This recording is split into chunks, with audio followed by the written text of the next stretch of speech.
আরেকটা গুনাহ আল্লাহ পাক ক্ষমা করবেন না, সেটা হচ্ছে বান্দার হক। বান্দার হক বান্দার সাথে সম্পৃক্ত, কারো টাকা চুরি করেছেন, কারো জমি আত্মসাৎ করেছেন, কাউকে গালি দিয়েছেন, কারো প্রতি জুলুম করেছেন, কাউকে অন্যায়ভাবে মেরেছেন, ছিনতাই করেছেন, ইত্যাদি ইত্যাদি, যেটা অন্যের হকের সাথে সম্পৃক্ত।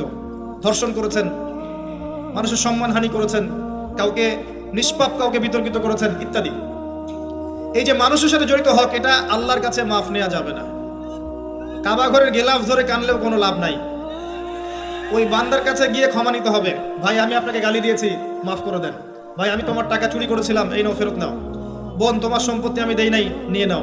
প্রতিবেশী তোমার জমি আমি নিয়েছি, নিয়ে নাও। এটা দুনিয়াতে করতে হবে। অন্যথায় পরকালে দেখবেন যে মানুষের সাথে জড়িত হকের জন্য মানুষটা দাঁড়িয়ে আছে। একজন ব্যক্তি উঠেছে, নামাজ রোজা হজ যাকাত সব নেকি নিয়ে উঠেছে। ওঠার পরে দেখছে সামনে অনেক মানুষ দাঁড়িয়ে আছে।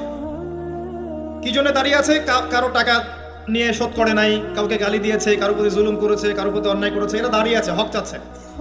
তখন কিভাবে শোধ করবে? আল্লাহ পাক বলবেন তোমার নেকি ওদেরকে দিয়ে দাও।